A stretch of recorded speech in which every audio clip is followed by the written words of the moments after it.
Bonjour, bonjour à toutes et à tous. Merci beaucoup de venir assister à cette première séance et j'espère à celles qui vont suivre. Il reste encore quelques places devant. Sinon, je ne sais pas. Je n'ai pas l'habitude, donc je ne sais pas comment. Si vous pouvez vous asseoir dans les escaliers, peut-être, je ne sais pas. Bon. Voilà, donc pour celles et ceux qui n'étaient pas à la leçon inaugurale du 3 avril dernier, donc je suis Nathalie Bajos, je suis sociologue et démographe, je suis directrice de recherche à l'INSERM et à l'École des hautes études en sciences sociales, et donc j'ai la chaire de santé publique pour cette année sur la thématique de la production sociale des inégalités de santé. En fait, je vais quand même un petit peu faire le pari que vous avez entendu ce que j'ai raconté la dernière fois dans cette leçon inaugurale où j'ai essayé un peu de poser le cadre problématique général d'une série de 8 séances que je vais décliner à partir d'aujourd'hui. Et en fait, la façon dont j'ai conçu un peu ce programme, c'était de traiter différentes questions de santé à travers les 8 séances, vous allez le voir, en se situant à différentes étapes du processus de production des inégalités de santé. J'ai aussi voulu choisir des interventions qui se centraient sur différentes populations. Donc on aura des topos sur la population générale, sur les médecins, sur les personnes privées de liberté ou sur certaines zones géographiques, et on le verra juste tout à l'heure avec l'intervention de ma collègue Laure Pitty sur la Seine-Saint-Denis, et puis aussi sur différentes zones géographiques, notamment en France hexagonale, dans des quartiers populaires, et puis des interventions, vous le verrez, qui s'appuient sur différentes méthodes en sciences sociales, c'est-à-dire des enquêtes quantitatives, des entretiens, des observations, des analyses d'archives et de l'analyse de recommandations médicales. Donc en fait, voilà, ce que j'ai souhaité faire dans ces 8 séances, c'est vous proposer un panorama qui soit très divers, alors évidemment pas exhaustif de tout ce qui se fait dans le domaine, mais voilà, l'idée c'est vraiment une grande diversité, et la chaire se conclura le 26 juin prochain par un colloque international qui sera en français et en anglais, où là j'organise avec mes collègues de l'équipe Gendi, dont je vous reparlerai, et là l'idée qu'on a eue, c'est de faire dialoguer des disciplines. Là, vous allez voir, c'est vraiment les sciences sociales, ce que les sciences sociales ont à dire sur la production des inégalités de santé. Et dans ce colloque, on va faire dialoguer des sociologues, des anthropologues, des économistes, des démographes, des épidémiologistes en France et dans différents pays du monde. Et à chaque fois, de faire dialoguer que chaque discipline nous propose une explication, un modèle théorique, mais confronté à des données empiriques. Donc ce ne sera pas du tout que théorique ni que empirique, ce sera voilà le modèle qu'on a mis au point pour comprendre comment se construisent ces inégalités, et voilà les données qu'on peut mettre, comment on peut, à travers des données d'enquête, quantitatives ou qualitatives, tester les modèles théoriques qu'on propose. Voilà. Et ça, ce sera un colloque d'une journée franco-anglais avec des gens passionnants. Et d'ailleurs, les gens que vous allez entendre pendant ces séances. Alors, si ça veut... Ah non, il faut que je lance le pardon. C'est un peu compliqué, pardon. C'est le premier jour. Il est parti, mon au secours. J'appuie sur quoi, là? Pardon. Parce que je vois rien, en fait. Dans le diaporama. Voilà. Donc, juste très rapidement, donc aujourd'hui, on va parler de Covid. J'ai beaucoup travaillé sur le Covid, donc en fait j'ai essayé de prendre quand même des sujets que je connaissais, donc ça limite aussi. Donc vous allez avoir 2 fois du Covid, une fois aujourd'hui sur les questions de conditions de vie et une autre fois sur les questions d'expérience de discrimination.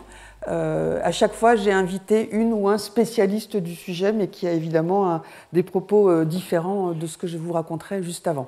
Ensuite, donc la deuxième séance la semaine prochaine, ce sera beaucoup plus autour de la problématique des discriminations, avec l'exemple du Covid.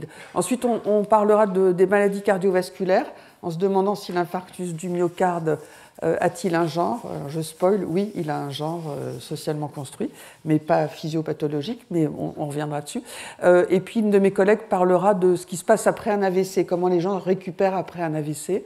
Ensuite, sur la santé mentale, le genre de la dépression, est-ce que la dépression a un genre? Je spoil, oui. Et ensuite, on se focalisera sur la question de la santé mentale en prison, avec Camille Lancelet. Ensuite, bon, j'ai aussi beaucoup travaillé sur la sexualité, donc on aura 2 séances sur la sexualité, la façon dont les questions de santé dans le domaine de la sexualité se comprennent vraiment si on comprend comment se structure l'activité sexuelle et qui est en pleine évolution ces derniers temps, donc on aura une séance là-dessus, et puis une intervention spécifique sur les minorités sexuelles et de genre. Ensuite, il y aura une séance sur l'avortement, parce que ça, c'est mes jeunes années, mais enfin, je continue à travailler dessus. Et puis, on aura, c'est le contrôle sur le corps reproductif des femmes qui sera traité, et puis avec une intervention sur la façon dont les médecins prennent aujourd'hui en charge encore, enfin, comment aujourd'hui ils prennent en charge l'avortement. Et puis santé et environnement, parce que moi, je n'ai pas travaillé dessus, mais ça me paraissait quand même impossible d'éluder cette question fondamentale. Donc sur les accidents du travail, où je vais m'appuyer sur des recherches que je n'ai pas faites, mais sur toute une revue de la littérature. Et puis un de mes collègues qui présentera la question des enfants, des victimes pédiatriques, avec les expositions aux contaminations industrielles. Et puis on terminera par les maladies professionnelles, avec un enjeu majeur de santé publique sur la non-reconnaissance des maladies professionnelles, et puis une intervention sur la façon dont les cancers professionnels, et en particulier des femmes, sont invisibilisés et pourquoi. Voilà.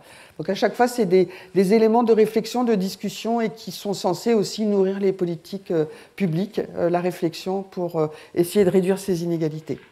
Alors, d'après ce que j'ai compris, je vais faire une intervention, mais je vais garder un peu de temps pour les questions et la discussion après.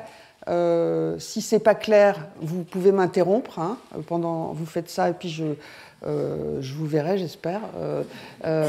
Sinon, vous prenez la parole en me disant enfin, c'est pas clair. Normalement, c'est clair, mais si ça l'est pas... non, mais j'ai bien tenu compte de la diversité du public, donc je vais pas jargonner. Mais bon, s'il y a des choses pas claires, vous me le dites. Voilà. Alors, on y va, on attaque sur les logiques structurelles de l'exposition au risque. J'ai voulu axer mes travaux, la présentation de mes travaux collectifs, c'est toute une équipe qui travaille sur ce sujet, sur la question de l'exposition au risque, parce que je trouve que c'est une étape qui est très souvent... délaissé dans l'analyse des problèmes de santé publique.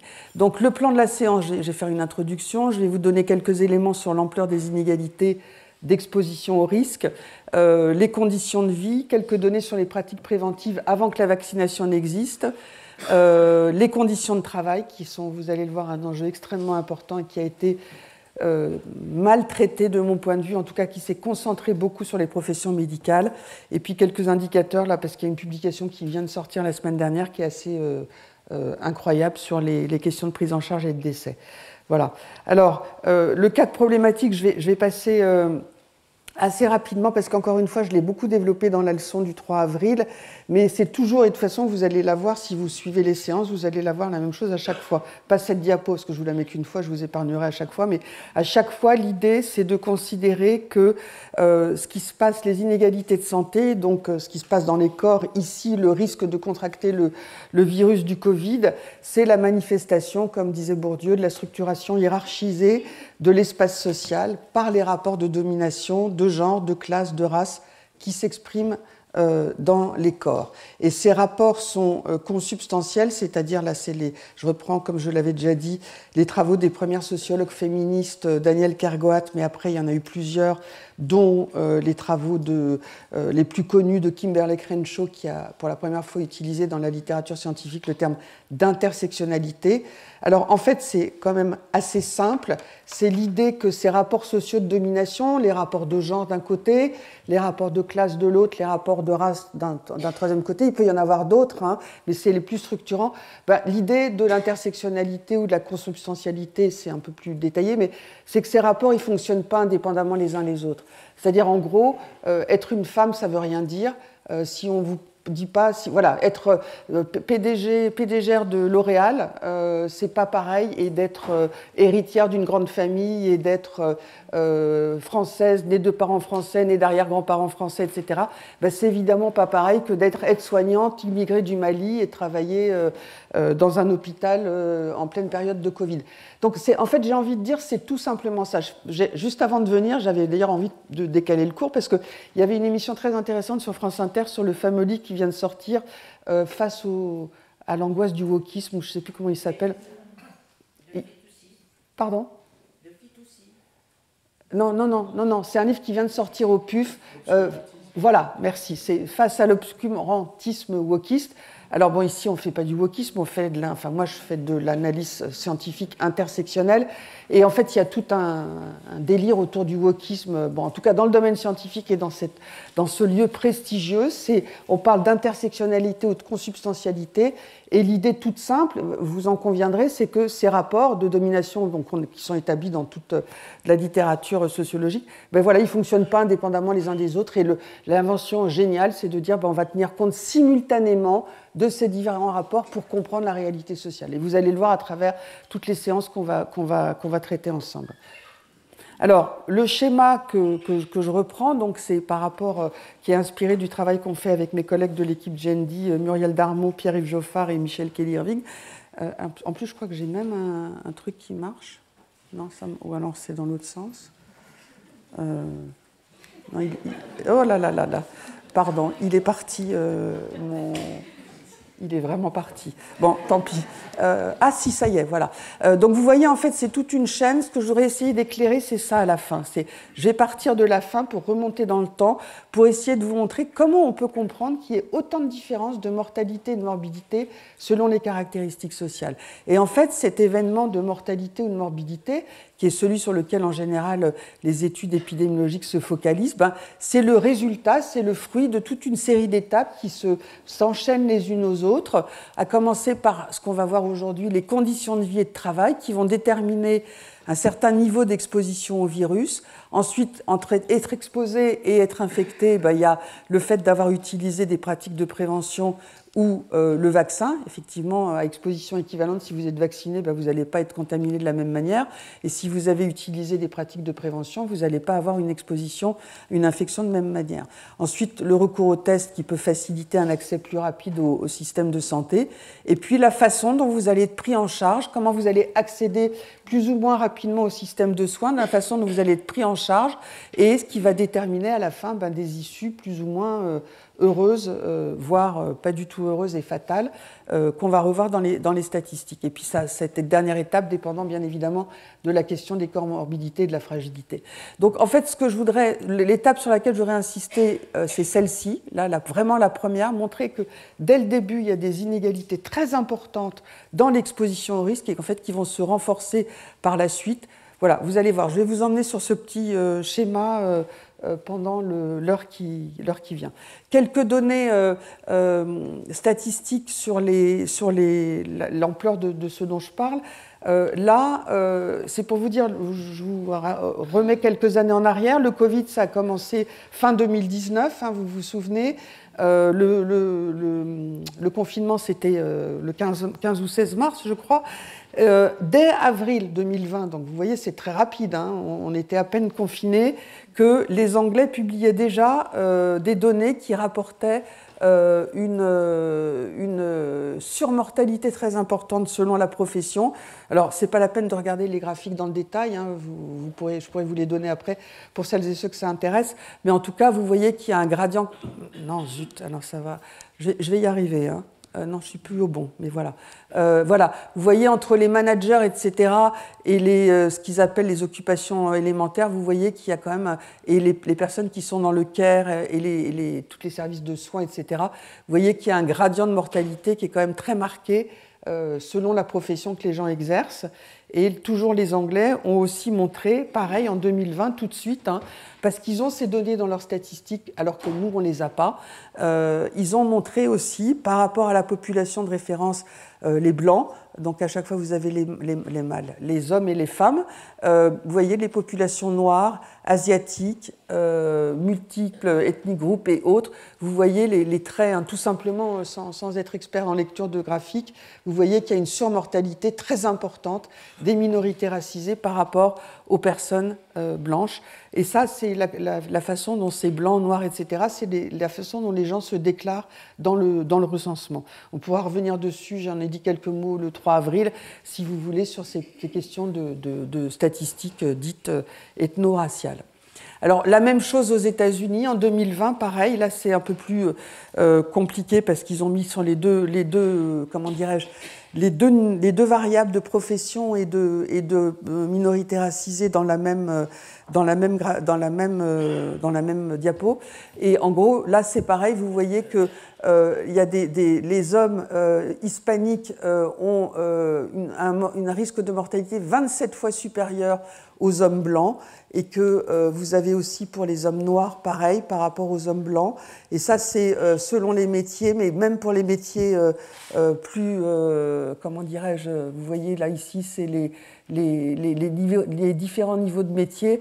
Dans tous les cas, pour les hommes et pour les femmes, on retrouve la même chose, c'est-à-dire une surmortalité pour les personnes qui appartiennent aux catégories sociales les plus défavorisées, plus une surmortalité pour les personnes qui sont appartenant à une minorité racisée. Voilà, des données sans appel, j'ai envie de dire. En France, avec nos pauvres données, où on a juste le lieu de naissance des gens, on a pu, et ça j'ai repris une infographie du Monde qui est très bien faite, montrer dès mars 2020, en comparant avec les données de mars 2019, donc un an avant le Covid, vous voyez, on voit une surreprésentation importante de la mortalité en Seine-Saint-Denis par rapport à d'autres, par exemple par rapport à la Seine-et-Marne, où la surmortalité lié au Covid, parce que ce qui changeait entre mars 2019 et mars 2020, c'est le Covid et toute la première série de mortalité. Vous avez plus 129% de mortalité en Seine-Saint-Denis. Bon, ça a touché toute la France, bien sûr, hein, mais 129% ici, et ici, vous avez 65% en Seine-et-Marne. Donc, vous voyez, selon le lieu de résidence, et l'autre donnée qu'on a pu montrer en France, où encore une fois, on ne dispose que du lieu de naissance des personnes, c'est alors, un phénomène qui est bien connu par les démographes, c'est ce qu'on appelle le Health Migrant Effect, c'est-à-dire que les populations qui migrent en général, elles sont en meilleure santé que les autres. Donc, vous voyez, avant l'année fatidique de 2020, vous avez une meilleure... les personnes françaises, elles sont là, en termes de mortalité, et vous voyez, tous les groupes sont en dessous, parce qu'ils sont en meilleure santé. Si, non, vous me regardez, mais je vous assure, c'est ça. Enfin, vous me regardez, heureusement que vous me regardez, mais avec un air interrogatif. C'est tout à fait ça. Vous avez ici les taux de mortalité pour la population née en France et, par exemple, les taux de mortalité pour la population née en Afrique subsaharienne. Avant, c'est le Health Migrant Effect, les personnes qui migrent sont en meilleure santé que... parce que pour migrer, il faut être en bonne santé. Et donc elles arrivent en meilleure santé. Ensuite, leur état de santé se dégrade au fur et à mesure qu'elles vivent dans le pays. Mais en tout cas, il y a toujours cette idée que les migrants sont en meilleure santé avant, quand ils arrivent dans un pays d'accueil. Et vous voyez là l'évolution absolument spectaculaire ici de la mortalité entre 2019 et 2020. Et vous voyez, alors moi je ne vois pas très bien en fait, je vais venir là. Voilà, si on prend les personnes nées en Afrique subsaharienne, vous voyez que la flèche là, à quelle vitesse elle est montée? La flèche ici, ça veut dire qu'ils ont été touchés par une surmortalité de manière spectaculairement plus élevée que les personnes nées en France. Tout le monde a connu une surmortalité avec le Covid. Mais vous voyez que les pentes, si on les prolonge, vous voyez, ça fait ça. Et là, ça monte... j'allais faire un très mauvais jeu de mots, donc je ne vais pas le faire. Voilà. Vous voyez, c'est des pentes d'exposition sur risque qui sont très très différentes selon l'appartenance à une minorité racisée. Voilà. Donc, et j'avais dit la dernière fois que la surmortalité était plus de 18 fois plus élevée pour les personnes nées en Afrique subsaharienne que par rapport aux personnes nées en France pendant cette période. une surmortalité, mais extrêmement importante, qui s'explique en partie, mais pas que, par le fait que les populations migrantes nées en Afrique subsaharienne, en fait, elles vivaient plus souvent dans les lieux où le virus circulait davantage. Par exemple, la Seine-Saint-Denis, on reviendra dessus tout à l'heure. Alors, la synthèse de la littérature internationale, en gros, selon le sexe, c'est très discuté, mais l'immense majorité ne montre pas de différence d'exposition entre les hommes et les femmes. L'immense majorité des études. Selon la position socio-économique, toutes les études, je parle au niveau des études au niveau international, toutes les études retrouvent que les personnes qui ont moins de revenus, un niveau d'éducation moins élevé, des familles très nombreuses ont été davantage exposées, et les travailleurs de première ligne qui travaillent dans le domaine de la santé, de la vente au détail, dans les transports publics, ont partout, dans tous les pays, des taux d'exposition plus élevés. Et selon la position raciale, partout, dans tous les pays, je vous ai montré 2 exemples, des augmentations de risques très importantes. Mais aucune des études qui ont été publiées au niveau international ne s'inscrit dans une perspective dite intersectionnelle, c'est-à-dire qui tiennent compte en même temps du genre, de la classe et de la race. Alors, comment on peut rendre compte de ces différences sociales de contamination et après de mortalité? Il y a bien sûr des facteurs biomédicaux comme l'âge, parce que plus on vieillit, plus on est fragile. Les comorbidités, si vous avez des comorbidités importantes en termes d'hypertension, de diabète ou autre, vous êtes d'obésité, vous êtes plus à risque en cas de Covid de décéder. Et puis éventuellement, c'est toujours interroger des facteurs génétiques. Mais au-delà de ces facteurs biomédicaux, il y a évidemment tout un tas de facteurs sociaux qui exposent, comme le fait de travailler à l'extérieur, d'utiliser des transports en commun pour aller travailler, où est-ce que vous vivez, dans quelle zone, les conditions de logement, quel type d'emploi vous avez, quel type de contact vous avez avec la population. En dehors de ça, les contacts sociaux que vous allez pu avoir, les pratiques préventives, on en avait parlé, le dépistage, et puis bien sûr l'accès aux soins et la prise en charge médicale. C'est juste pour vous dire à quel point les enjeux sont complexes, et c'est évidemment multifactoriel, et vous voyez que dans cette multifactorialité, les enjeux sociaux sont extrêmement prégnants, surtout que tous les résultats que je vous ai montrés auparavant, j'ai oublié de le dire, mais c'est des données qui sont ce qu'on appelle ajustées sur l'âge, c'est-à-dire que quand on montre qu'une population décède plus qu'une autre, ça ne s'explique pas par le fait qu'il y ait plus de personnes âgées dans tel groupe.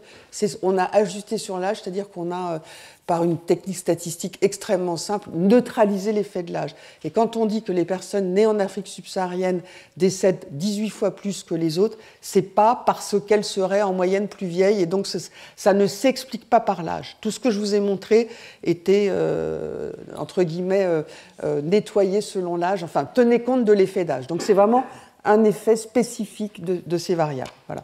Donc, moi, ce qui va m'intéresser ici, c'est tous les autres facteurs. Je vais m'appuyer sur l'enquête EPICOV, qui est une grande enquête de cohorte qu'on a montée en urgence au moment du Covid. Je n'aurai pas le temps de développer, mais on a monté en 15 jours une enquête qu'on a posée avec l'INSEE, l'adresse, et puis beaucoup de collègues de l'INSERM, de l'INED, des universités. On a monté une énorme enquête auprès de 300 000 personnes en l'espace de quelques jours. Personne n'avait jamais fait ça de sa vie. On avait monté juste une semaine avant aussi l'enquête SAPRIS qui s'appuyait sur des cohortes épidémiologiques existantes. Je vais m'appuyer aussi, donc ces 2 enquêtes, je les connais vraiment bien, évidemment, puisque je m'occupais des 2. L'enquête TRACOV, qui est une enquête de la DARES, qui est une enquête qui a été faite sur l'évolution des conditions de travail perçues avant et après la pandémie, et puis sur des recherches de données, des recherches qualitatives. En fait, je ferai ça à chaque fois, c'est d'essayer de vous montrer comment le quantitatif seul, c'est intéressant, mais ça ne permet pas vraiment de comprendre très bien les processus, alors que les approches qualitatives, elles permettent, elles, vraiment de comprendre finement ce qui se passe, plus finement. Bon, je vous ai mis une diapositive mais je vais la passer. Voilà, en fait, on a tiré 300 000 personnes au sort, ça c'est important. C'est juste pour vous dire, ça n'a rien à voir avec les sondages que vous entendez toute la journée.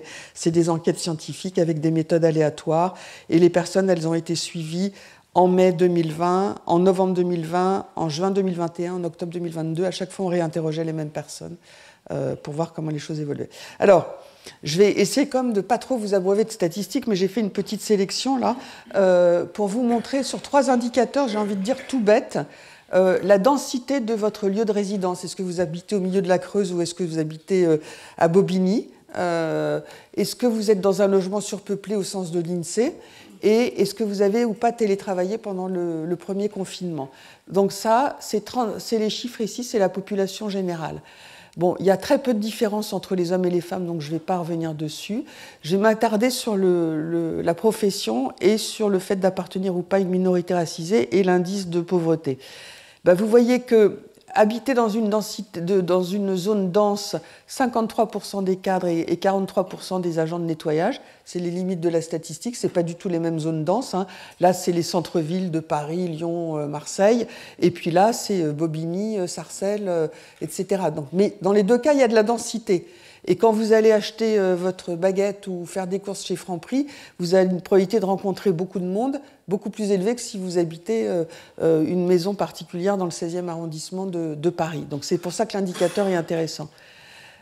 Mais pas suffisant, vous voyez bien, puisque ça donne des niveaux élevés pour deux catégories très opposées et où le virus ne circulait pas de la même manière dans les deux exemples que je viens de donner. Le logement surpeuplé, 21% des personnes qui ont exercé comme agents de nettoyage, hommes ou femmes, vivaient dans un logement surpeuplé, 10% des cadres supérieurs. Et là encore, le surpeuplé, c'est plutôt le jeune couple qui démarre bien dans la vie et qui a un petit appartement dans le centre-ville de Paris, versus des logements surpeuplés avec beaucoup d'enfants dans des zones urbaines fortement densifiées. Le télétravail, un 4 sur 2 a bénéficié du télétravail pendant le premier confinement, personne chez les agents de nettoyage. La population majoritaire, 31% vivent dans des lieux de résidence élevée, de densité élevée, 72% des minorités racisées. Donc vous voyez là, la cartographie commence à se colorer un peu de manière différente, quoi. Si vous prenez les logements surpeuplés, c'est 40% des minorités racisées, 9% des personnes blanches nées en France, françaises nées en France de parents français. Le télétravail, là aussi, vous avez des écarts marqués. Et quand vous regardez selon l'indicateur des ménages, des revenus, c'est basé sur la déclaration de revenus, 46 pas de différence pour la densité. Mais quand vous regardez sur le logement surpeuplé, 29% des plus pauvres vivent dans un logement surpeuplé et 5% des plus riches. Et puis pour le télétravail, 42% contre 12%. Donc vous voyez se dessiner une cartographie sociale d'indicateurs très simples qui montrent que l'exposition au risque de contracter le virus est extrêmement différente selon les caractéristiques sociales des personnes. Et un des résultats les plus spectaculaires de cette enquête pour moi, alors c'est un peu compliqué, mais je vais juste vous commenter les deux chiffres importants. Hein.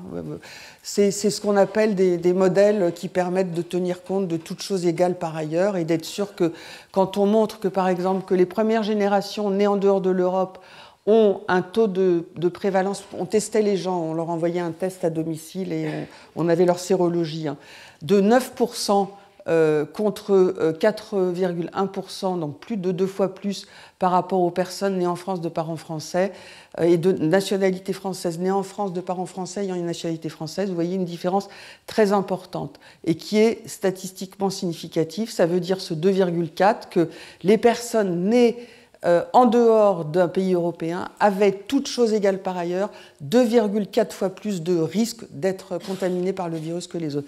Mais ce qui est intéressant, c'est ce qu'on appelle l'analyse univariée. Je viens de dire une grosse bêtise, vous oubliez. Ces personnes avaient globalement 2,4 fois plus de risque de contracter le virus.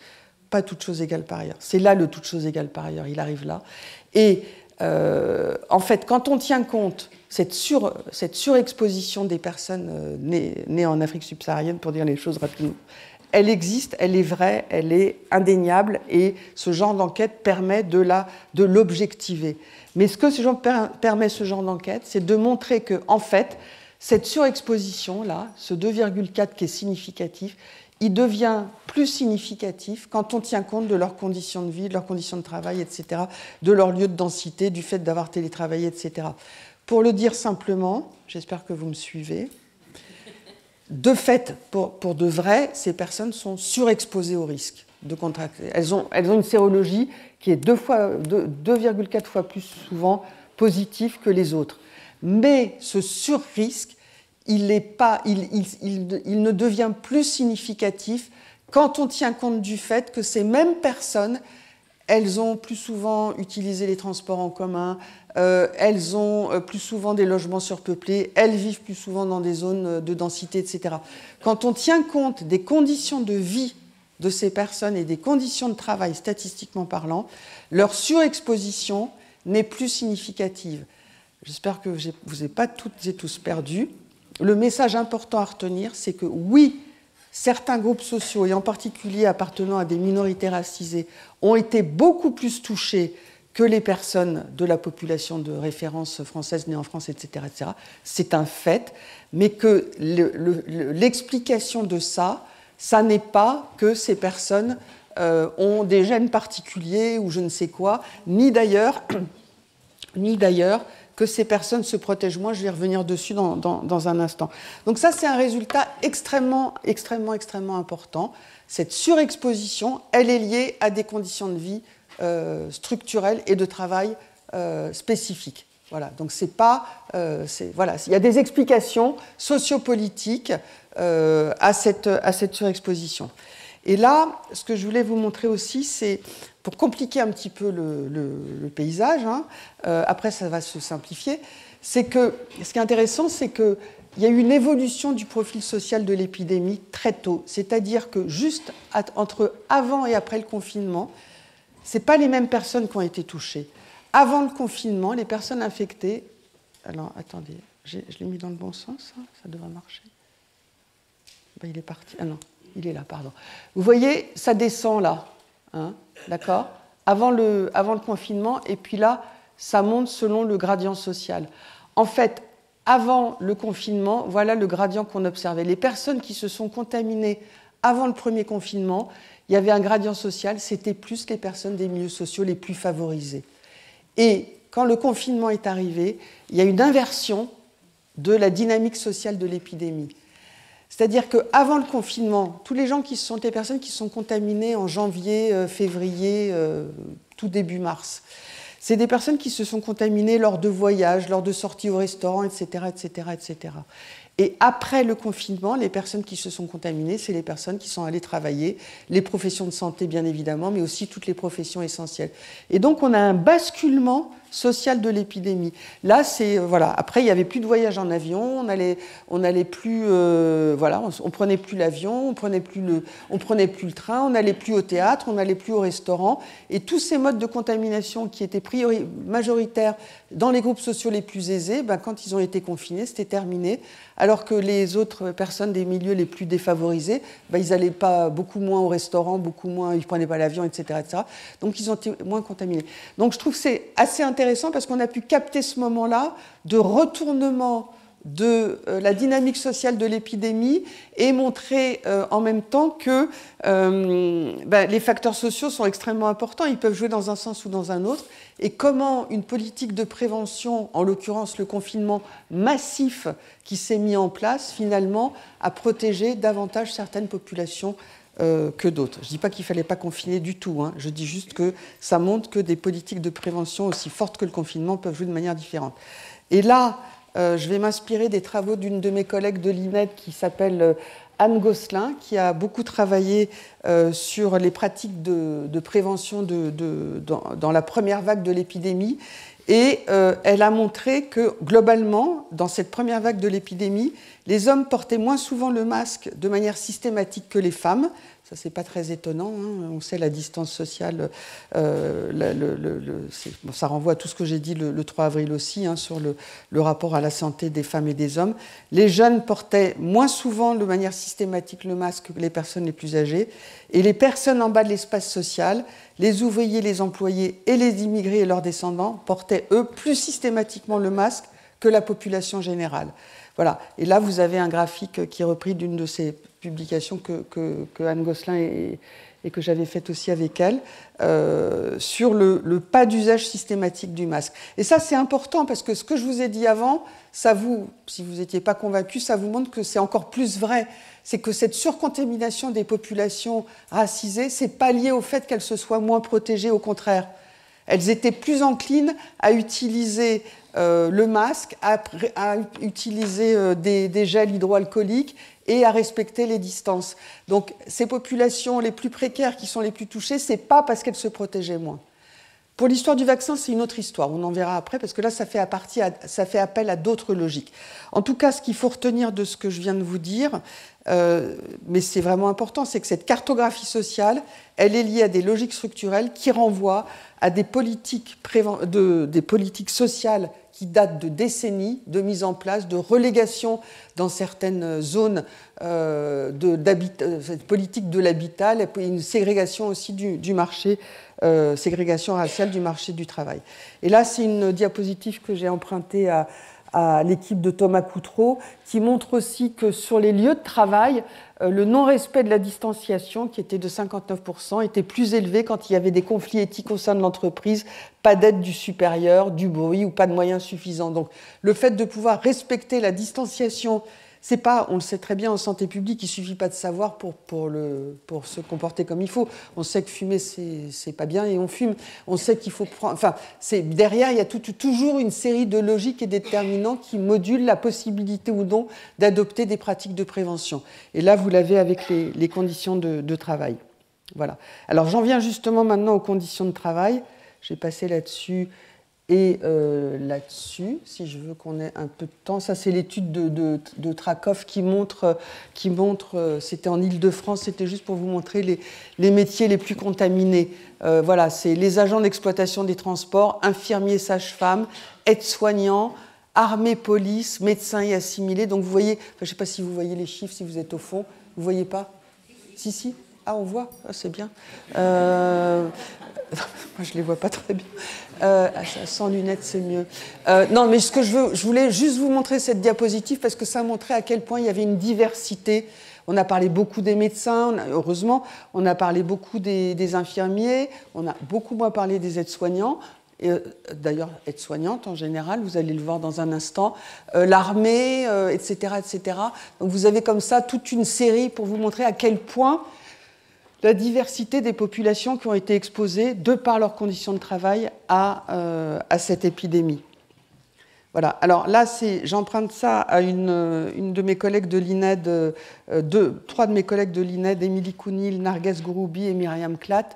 Ça paraît compliqué, hein. C'est pas pour faire sérieux, mais c'est parce que c'est des chiffres qui permettent de tenir compte de toutes choses égales par ailleurs, donc ça fait des résultats quand même très solides, très fiables. Et là, c'est pour vous montrer qu'en fait, il y a un lien, évidemment, vous allez me dire, on s'en serait douté, mais en science, on s'en serait douté, c'est toujours mieux de le démontrer, qu'il y a un lien très fort avec la classe qu'on occupe. Donc ça, c'est les classes sociales upper, les plus hautes dans la hiérarchie professionnelle, il y a un gradient comme ça. Et vous voyez que les contacts avec le public pendant la pandémie, vous voyez que plus on est en bas de l'échelle sociale, plus on avait des contacts avec le public, alors pas pour l'utilisation des transports, et ensuite de penser que son travail exposé à un risque de Covid, c'est très très lié là également. Et ça, c'est pour les régions les moins infectées. Si vous considérez les régions les plus affectées, c'est-à-dire le Grand Est, l'Île-de-France et le Sud, je crois, je ne me souviens plus, mais en tout cas sur le Grand Est et l'Île-de-France, vous voyez que là, les contacts avec le public, c'est aussi très lié à la position professionnelle. En gros, les personnes qui sont dans des professions les plus en bas de l'espace social, c'est 2,4 fois plus de contacts avec le public que les cadres supérieurs. Le fait d'avoir utilisé des transports publics pour aller travailler 1,8 fois plus chez les populations les plus défavorisées. Donc vous voyez, ces facteurs de risque ne sont pas distribués au hasard dans la population. Et donc ça explique cette cartographie sociale que je vous ai présentée. Alors là, c'est un résultat non publié, mais je trouve qu'il est très clair, moi je trouve qu'il est très révélateur. Vous allez voir, j'ai pris l'exemple d'une catégorie très, très particulière. En mai 2021, on avait une prévalence de 6,9% de Covid dans la population française. C'est un résultat de notre étude EPICOF. Vous voyez, si vous regardez selon le sexe, il y a une différence, un petit peu plus de femmes, mais c'est pas spectaculaire comme différence, hein. Si vous regardez selon le métier exercé, Là, vous voyez quand même des choses qui commencent à se dessiner. Et là, il faut regarder et les pourcentages et les chiffres, parce que tout est dans le doublé, si je puis dire.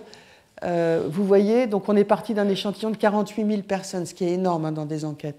Vous voyez, les aides-soignantes, donc 27 000, 19 000, on avait un peu plus de femmes, mais bon, c'est 6% de ça et c'est 7% de là. Donc c'est pas parce qu'il y en a plus de femmes que le chiffre ici est plus élevé. Là, c'est intéressant, on regarde les aides-soignantes. 464 femmes, pouf, 47 hommes. Bon, voilà, ça montre que de toute façon, la cartographie genrée des métiers du travail, les aides-soignants sont des aides-soignantes. Donc on peut dire aides-soignantes en fait, on devrait. 15,9% de prévalence chez les aides-soignantes, vous voyez.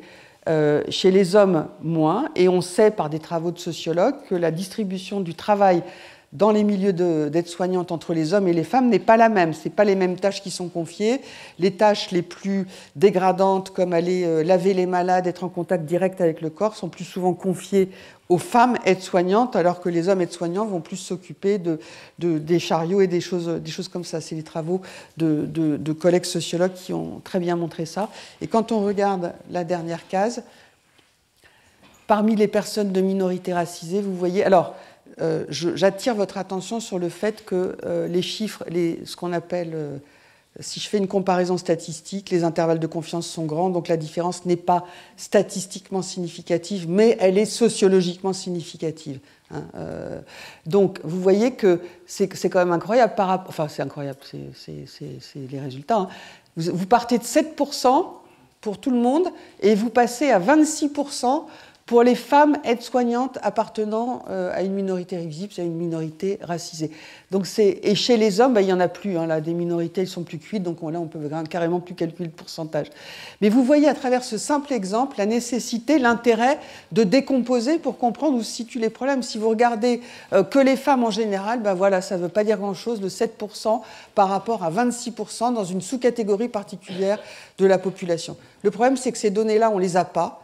En routine en France et qu'on les a dans nos enquêtes et encore, mais ça c'est encore une autre histoire, c'est très compliqué d'avoir ce type de données.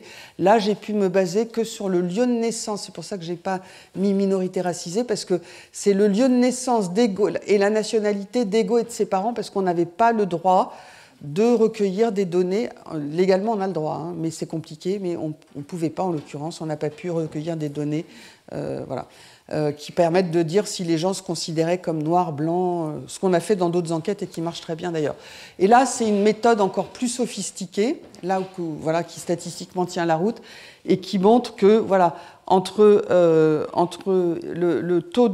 risque de Covid est 2,5 fois plus élevé chez les femmes de middle executive, donc situées au milieu de l'échelle sociale, employées dans les professions de santé, les travailleurs manuels racialisés, donc là, vous voyez, c'est aussi très très élevé par rapport aux hommes français nés en France ou aux femmes françaises nées en France, etc. Donc vous voyez, il y a un gradient aussi, et là, c'est solide statistiquement, on peut dire que les différences sont vraiment significatives. Bon, moi, je ne vais pas vous abreuver trop de tout ça, mais il m'a coupé des...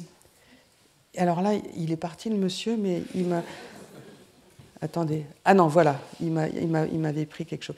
Je voulais, avant de vous faire une vue d'ensemble et laisser un peu de temps à la discussion et questions, je voulais aussi vous citer les travaux de mes collègues sociologues, et notamment le travail de Magali Roisin-Jonquière, qui, dans un article qui va sortir la semaine prochaine, je crois, dans la Revue française de sociologie, et qui a fait une étude sociologique très approfondie pour donner un peu de sens aussi à ces statistiques que je viens de vous présenter sur les conducteurs routiers. Et je vous ai mis ici un extrait de son article qui est très intéressant parce que ces conducteurs routiers, dont tout le monde sait, hein, même si on en a peu parlé au début, qu'ils ont travaillé pendant le premier confinement pour assurer la continuité de l'approvisionnement, elle a rencontré des gens qui travaillaient dans la grande distribution, et dans un contexte, et c'est là aussi que c'est important à rappeler, c'est que le contexte de travail de ces personnes, il est fondamental à prendre en considération pour comprendre leur capacité de prévention au moment de l'arrivée de la pandémie. Donc ce contexte des conducteurs routiers dans la grande distribution, vous savez, une déréglementation très marquée, précarisation, dégradation et pénibilité très importante de leur métier.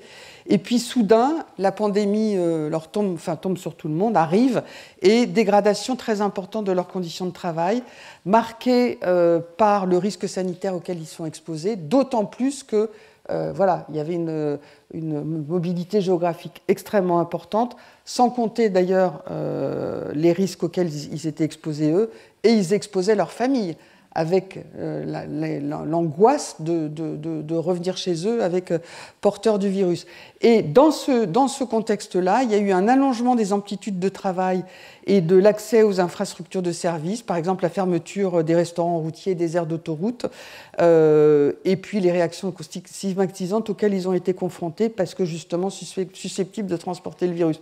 Et donc ils ont eu des conditions de travail encore plus précaires et un travail encore plus important qu'en temps normal, avec moins de possibilités par exemple, de pouvoir bénéficier de restaurants avec des places séparées, etc., etc. Donc des regroupements autour des camions pour pouvoir partager des repas, etc., etc., etc. Et donc vous voyez, c'est un exemple très rapide, mais pour vous montrer à quel point des conditions de travail qui déjà étaient très précaires et organisées de manière peu favorable à, j'ai envie de dire, un bien-être et des pratiques de prévention. Et quand l'épidémie survient et oblige à des reconfigurations importantes, c'est encore plus de travail et encore plus de risques pour arriver à se protéger. Donc encore une fois, ce n'est pas du tout tant une question de connaissance des moyens de prévention que de la possibilité sociale d'utiliser, de pratiquer les gestes préventifs qui étaient nécessaires. Et là, c'est deux autres travaux de Thomas Coutreau d'une part et d'Emmanuel Garde.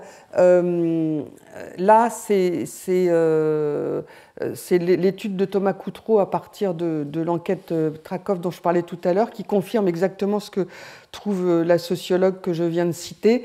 Ils ont donc métiers dévalorisés, mal rémunérés, etc.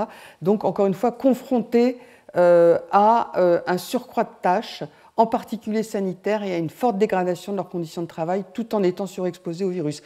Ça, c'est pas ça, c'est des travailleurs en général dans l'enquête Trakoff. C'est pas les ouvriers, les conducteurs routiers qui représentent comment dirais-je, une profession quand même très particulière. Voilà. Ça, c'est le point. Et l'autre chose importante, c'est l'autre étude aussi qui éclaire toujours dans le même sens.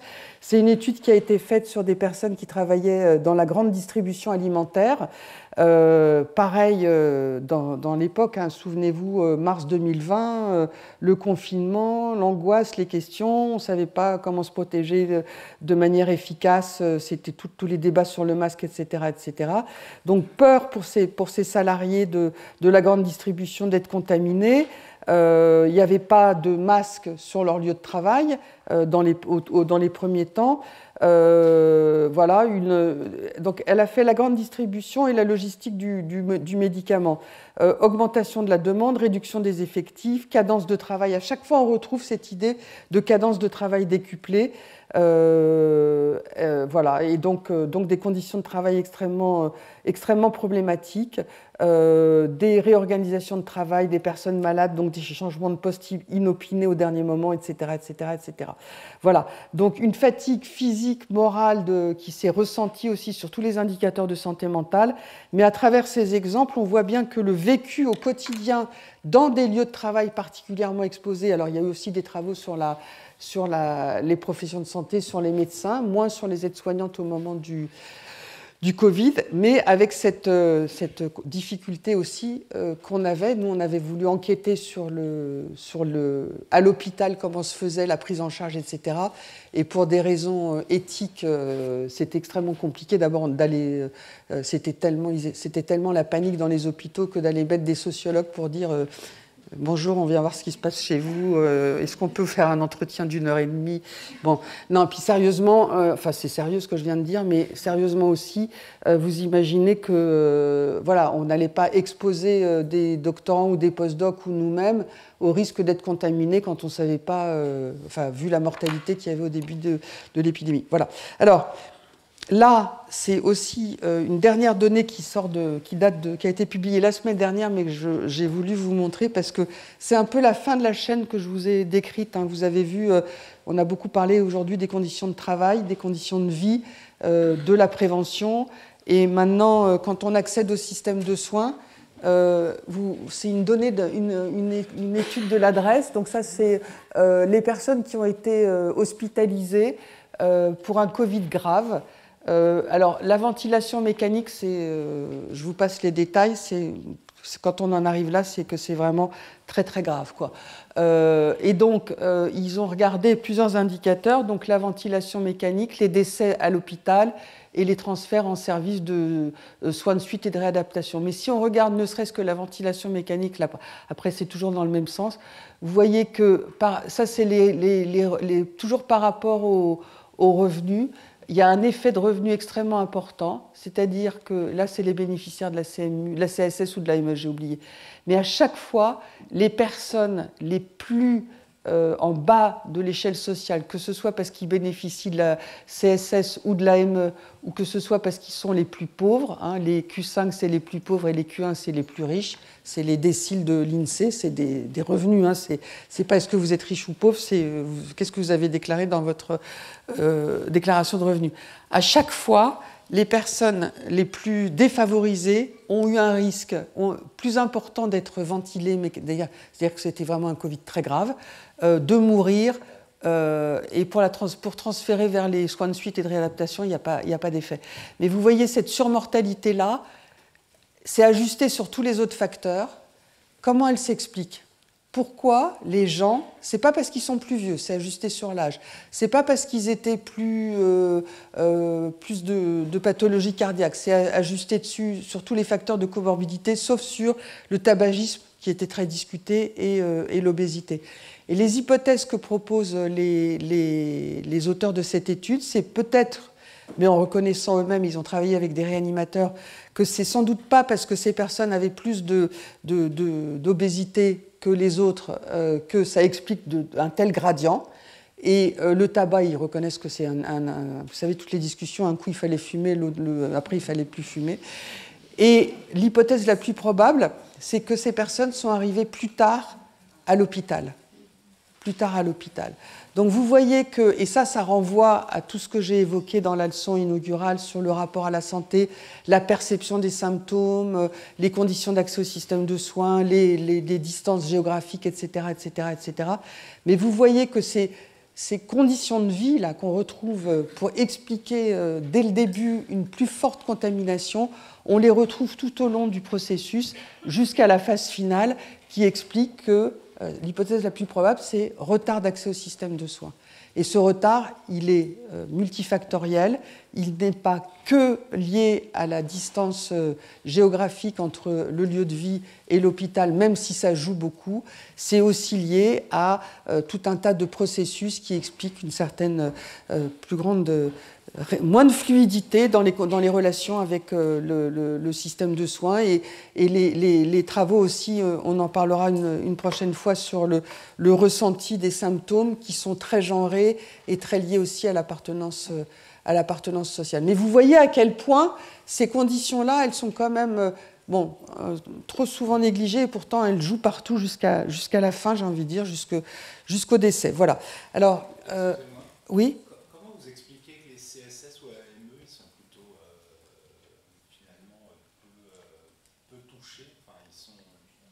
Si. Non, là-haut, vous voyez, en fait, la barre, c'est là. Tout ce qui est là, c'est significatif. C'est-à-dire que l'effet d'être bénéficiaire de la CM1, en fait, si on enlevait la variable revenu, il serait sûrement beaucoup plus fort. C'est que les personnes qui bénéficient de la CSS ou de l'AME, c'est souvent des personnes qui ont presque pas de revenus. Voilà. Mais ça a un effet, ce qu'on dit, spécifique. C'est-à-dire qu'indépendamment de tout, le fait d'avoir une AME ou une couverture, je ne sais plus, c'est couverture CSS, c'est couverture, j'ai oublié. Merci, couverture au somme. Ah Voilà, en tout cas, c'est un effet. De toute façon, ça va dans le même sens. C'est moins fort, mais ça a quand même un effet de surmortalité par rapport à un petit effet qui n'est pas très important, qui est moins important que le fait d'avoir un revenu, d'être dans les 20% des revenus les moins forts. Mais vous imaginez, là ils ont pris quand on divise en 5, c'est des quintiles. Des quintiles. Si on avait pris des... Non, déciles, c'est 10. Non, mais là, ils ont fait 5 groupes de niveaux. Ce que je veux dire, c'est que là, c'est comparé... Ils ont pris la population, ils ont coupé en 5 classes de revenus. Donc, c'est des tointiles, des... Enfin bon. Non, quartiles, c'est 25. Quintiles. Bon, voilà, merci. C'est des quintiles. Imaginez si on reprend les approches à la Piketty, si on regardait les 5%, voire les 1% les plus riches. Voilà. Je veux dire, le gradient est quand même déjà très fort, ne serait-ce qu'en raisonnant, ne serait-ce qu'en termes de quintiles. Voilà. Bon, je voulais garder un peu de temps de discussion, ça va être pas terrible.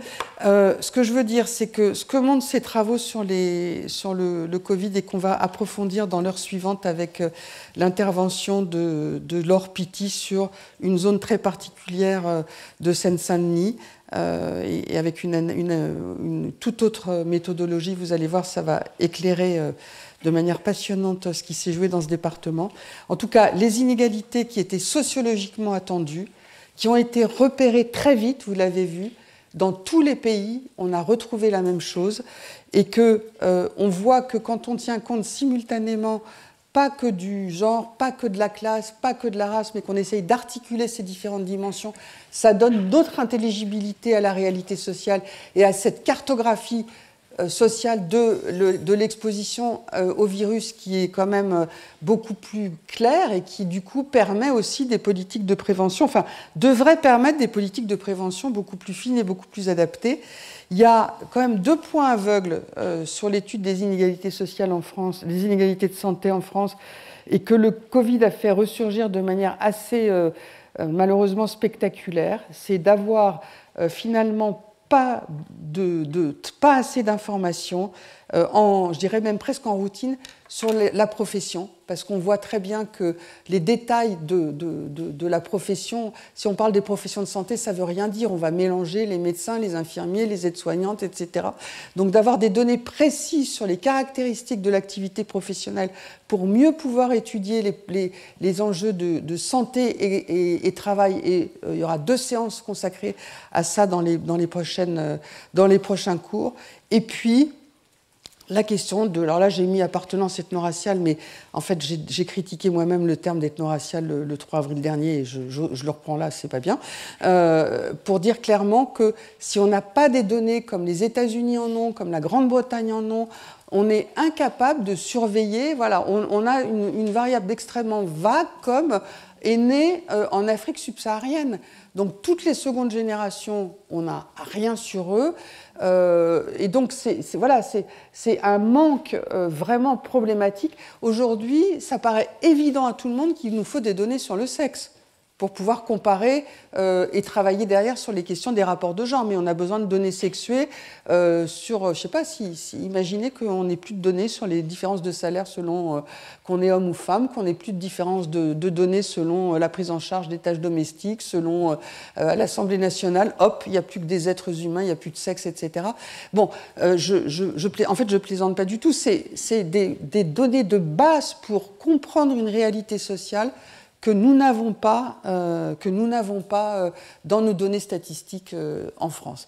Et donc, on réagit beaucoup plus tard parce qu'on met beaucoup plus tardivement. Il faut attendre qu'on monte des grosses enquêtes où on a des données et on peut toujours pas toujours collecter les données qu'on veut pour arriver à décrypter des enjeux qui sont fondamentaux et qui renvoient, comme on le verra la semaine prochaine, beaucoup aussi à la question des discriminations.